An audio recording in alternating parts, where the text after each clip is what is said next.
Breaking news చూస్తున్నాం. శ్రీకాళహస్తిలో matka king pin కుప్పయ్యను పోలీసులు arrest చేశారు. అతడికి సహకరిస్తున్న పోలీసులపై ఎస్సీ సుబ్బారాయుడు క్రమశిక్షణ చర్యలు తీసుకున్నారు. కొందరు పోలీసుల సహకారంతో 12 ఏళ్లుగా శ్రీకాళహస్తి కేంద్రంగా మట్కా కేంద్రం నడుపుతున్న పద్మనాభం అలియాజ్ కుప్పయ్యను పోలీసులు అరెస్ట్ చేశారు. తమిళనాడులోని పల్లిపట్టుకు చెందిన పద్మనాభం 12 ఏళ్ల క్రితం శ్రీకాళహస్తికి వచ్చి ఈ అక్రమ సామ్రాజ్యాన్ని నిర్మించాడు. రాజకీయ నాయకుల మద్దతుతో పాటు కొందరు పోలీసు అధికారుల అండ ఉండడంతో ఇన్నాళ్లు అతడికి ఎదురే లేకుండా పోయింది.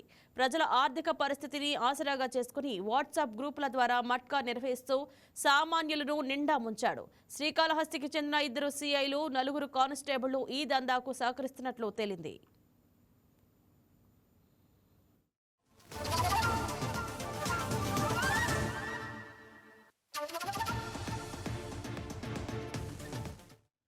దీనిపై మరింత సమాచారం మా కరెస్పాండెంట్ పన్నీర్ సెల్వం ఫోన్ ద్వారా అందిస్తారు. గుడ్ మార్నింగ్ సెల్వం, చెప్పండి.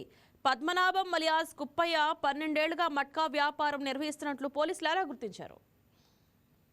Good morning Indraja. ఏదైతే చూసుకుంటే కొందరు కాకీలాండ, ఒకరిద్దరు నేతల వెన్నుదన్ను, అదేవిధంగా వెరసి 12 ఏళ్లుగా శ్రీకాళహస్తి కేంద్రంగా కూడా మట్కా ఆడించాడు కింగ్ పిన్ పద్మనాభం ఆలియాస్ కుప్పయ్యను కూడా పోలీసులు ఎట్టకేలకు అరెస్ట్ చేసి ఎందరో పేదలు, మధ్యతరగతి ప్రజలు ఆర్థికంగా చిరిగిపోవడానికి మాత్రమే కాదు వారి స్థితిగతులను అవకాశం తీసుకొని పద్మనాభం నిర్మించిన మట్కా సామ్రాజ్యాన్ని తిరుపతి జిల్లా పోలీసు యంత్రాంగం కూడా కుప్పకూల్చిందని మనం ప్రధానంగా చెప్పుకోవచ్చు. ఒక్కసారి వివరాల్లోకి వెళ్తే తమిళనాడులోని పల్లిపట్టుకు చెందిన పద్మనాభం ఆలియాస్ కుప్పయ్య 12 ఏళ్ల కిందట శ్రీకాళహస్తికి కూడా వచ్చి అటు ఒక మహిళతో కూడా ఇటు సహజీవనం చేస్తున్నారు. ఈ నేపథ్యంలో కొందరితో కలిసి ముఠాగా ఏర్పాటు చేసుకున్నటువంటి పరిస్థితి. మహిళతో కలిసి ఉండేవాడు కూడా మనకి కూడా ప్రధానంగా తెలిసింది. నెమ్మదిగా మట్కా పేకాటం మొదలు పెట్టాడు. దీనికి ఫస్ట్ పోలీసులు అండ, ఒకరిద్దరు నేతలు మద్దతు కూడా కూడగట్టుకున్నట్టు కూడా ఇటు పోలీసుల విచారణలో కూడా తేలింది. వైసీపీ హయాంలోనే ఓ నేతతో కూడా కలిసి ఈ మట్కా సామ్రాజ్యాన్ని మరింతగా కూడా విస్తరించినట్టు మనకి ప్రధానంగా తెలుస్తుంది.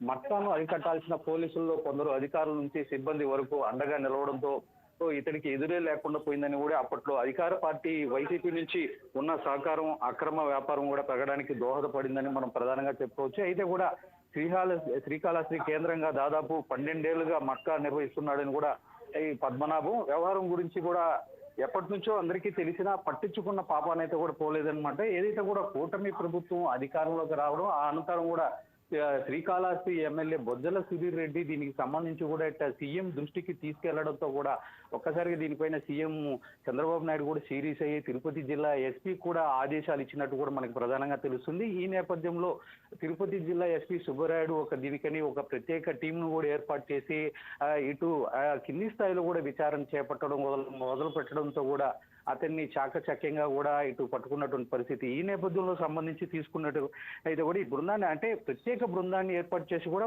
పూర్తిగా రహస్యంగా కూడా విచారణ చేపడుతుంది. నిరంతరం పర్యవేక్షించి కూడా ఈ క్రమంలో ప్రత్యేక పోలీస్ బృందం మట్కా కింగ్ పిన్ అయినటువంటి పద్మనాభను కూడా అరెస్ట్ చేశారు. అతన్ని విచారించగా కూడా విస్తుపోయే విషయాలు కూడా వెలిగి చూసినట్టు మనకి ప్రధానంగా తెలుస్తుంది. జోద నెట్వర్క్ విస్తృతి మాత్రమే కాకుండా మట్కా నిర్వహణలో కొందరు పోలీసు అధికారులు, సిబ్బంది పాత్రపై కూడా ఆరోపణలు వినిపించాయి. దీనిపై నిర్ధారణకు ఎస్పీ సుబ్బరాయుడు శాఖాపరంగా కూడా అంతర్గత విచారణ కూడా చేయించారు. అయితే ఈ క్రమంలో కాళహస్తికి చెందిన 2 సీఐలు, 4 కానిస్టేబుల్ మట్కా నిర్వాహకులకు సహకరిస్తూ ఆర్థిక ప్రయోజనాలు పొందుతున్నట్టు కూడా వీళ్ళు అయితే కూడా తేల్చినటువంటి పరిస్థితి. ఈ అక్రమ వ్యాపారం ద్వారా ఎంత మొత్తంలో డబ్బు లావాదేవీలు జరిగినట్లు అంచనా వేస్తున్నారు?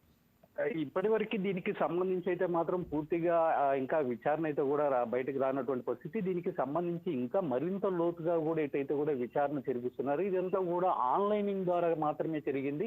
అయితే దీనికి సంబంధించి ఎవరెవరు ఇంకా బుకీలు ఉన్నారో ఆ బుకీలను కూడా అరెస్ట్ చేసే దిశగా ఉన్నారు. దీనికి సంబంధించి ఇంకా మరికొంతమంది పోలీసుల ప్రమేయం ఏమైనా ఉందా అనే కోణంలో కూడా ఇటు పోలీసులు పద్మనాభం నెట్వర్క్ శ్రీకాళహస్తికే పరిమితమా లేక ఇతర ప్రాంతాలకు కూడా విస్తరించిందా? ప్రస్తుతానికైతే మాత్రం శ్రీకాళహస్తి, తిరుపతి, నగరి, పుత్తూరు, తమిళనాడు సరిహద్దు ప్రాంతాల్లో కూడా ఈ మట్కా కూడా నిర్వహిస్తున్నట్టు కూడా పోలీసు వర్గాలు అయితే కూడా ఇప్పటికీ చెప్తున్నటువంటి పరిస్థితి. ఇంద్రజ, ఈ కేసులో ఇంకా పరారులో ఉన్న నిందితులు ఎవరైనా ఉన్నారా? రైట్, దీనికి సంబంధించి మాత్రం ప్రస్తుతానికి ఇటు ఒక 6 మంది పోలీసులు అంటే 2 సీఐలు, 4 కానిస్టేబుల్ని మాత్రం ఇటు ఏదైతే కూడా సస్పెండ్ చేసినటువంటి పరిస్థితి, ఇంకొక డిఎస్పీకి అయితే కూడా మెమో జారీ చేసినటువంటి పరిస్థితి. దీనికి సంబంధించి కూడా ఇంకా బుకీలు అంటే ఇతని కింద స్థాయిలో ఒక బుకీలను ఏర్పాటు చేసుకుంటాడు. ఇతనికి ప్రధాన అనుచరులు ఎవరు ఉంటారో వాళ్ళంతా కూడా ఇటు గుర్తించే పనులు అయితే మాత్రం పోలీసు యంత్రాంగం దిగిందని కూడా మనం ప్రధానంగా చెప్పుకోవచ్చు. ఏదైతే కూడా ఈ బుకీల్ని కూడా ఇటు గాలింపు చర్యల్లో కూడా వాళ్ళని కూడా పట్టుకునే దిశగా కూడా ఇటు పోలీసులు అడుగు చేస్తుంది. ఏదైతే ఈ బుకీల ద్వారా కూడా మరింత విషయాలు కూడా వెలుగులోకి వచ్చే అవకాశం ఉంది. ఈ నేపథ్యంలో సంబంధించి ఇప్పటివరకు ఈ 12 ఏళ్లలో ఎన్ని కోట్ల మేరకు ఈ వ్యాపార లావాదేవీలు అయితే ఈ మట్కాలో కూడా సంపాదించారనే వెలుగు కూడా రాబోతుంది. అదే పక్క చూసుకుంటే దీంట్లో ఎవరెవరి అంటే గత పాలకులు అంటే వైసీపీకి సంబంధించిన నేతల హస్తం కూడా ఉందని చెప్పి కూడా ఇప్పటికే దీనికి సంబంధించి కూడా గుర్తించినటువంటి పరిస్థితి. అయితే దీంట్లో కూడా ఎవరు ప్రధానంగా ఇతనికి సహకరిస్తున్నారు వాటి విషయాలను కూడా అతి త్వరలోనే కూడా వెలువడిస్తామని చెప్పి కూడా ఇటు తిరుపతి జిల్లా ఎస్పీ సుబ్బరాయుడు అయితే కూడా చెప్తున్నటువంటి పరిస్థితి. రైట్ సెల్వం, గతంలో కూడా పద్మనాభంపై కేసులు నమోదయ్యాయా?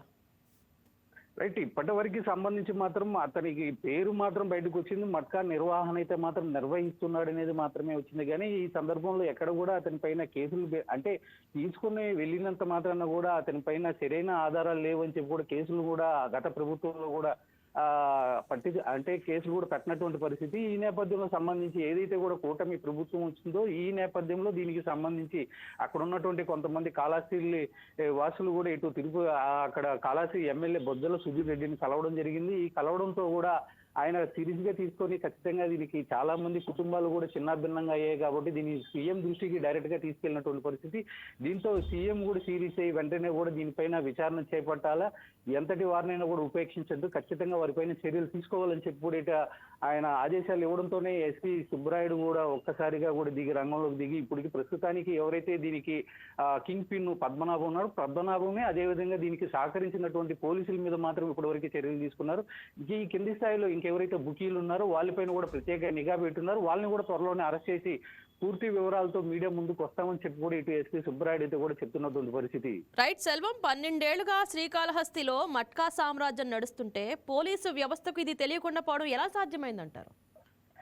రైట్, దీనికి సంబంధించి కూడా చూసుకుంటే 12 ఏళ్లుగా కూడా ఇది అతను పోలీసు వ్యవస్థను అదేవిధంగా సంబంధించి గత పాలకులు ఎవరైతే వైసీపీ నేతలు ఉన్నారో వాళ్ళను కూడా వెన్నుదన్నుగా పెట్టుకొని కూడా ఈ కార్యకలాపాలు సాగిస్తూ వస్తున్నారు కనుక ఇంతవరకు కూడా ఈ 12 ఏళ్లుగా అతను ఈ మట్కా జూదాన్ని కూడా నిర్వహిస్తూ వస్తున్నటువంటి పరిస్థితి. ఏదైతే కూడా సంబంధించి చూసుకుంటే దీనికి సంబంధించి ఈ పద్మనాభం కింగ్ పిన్ ఆ గతంలో ఇటు వైసీపీలో కూడా కీలక పాత్ర కీ రోల్ కూడా పోషించారని చెప్పి కూడా మనకు ప్రధానంగా తెలుస్తుంది. ఈ నేపథ్యంలోనే సంబంధించి ఇటు పోలీసుల దృష్టికి వెళ్ళినా కూడా వాళ్ళకి కూడా తను ఇచ్చేటటువంటి మామూలు మొత్తంలో కూడా దొరికి అతనికి కూడా ఒత్తాసు పలికినట్టు కూడా మనకు తెలుస్తుంది. ఈ నేపథ్యంలోనే దానికి సంబంధించి 2 సిఐలు 4 కానిస్టేబుల్ ఒక డిఎస్పీ మీద కూడా మెమో కూడా జారీ చేసినట్టు కూడా మనకి ప్రధానంగా తెలుస్తుంది. అయితే పోలీసులే దీనికి సహకరించడం వల్ల అతని ఆగడాలకు కూడా అడ్డు అదుపు లేకుండా పోయిందని కూడా మనం ప్రధానంగా చెప్పుకోవచ్చు.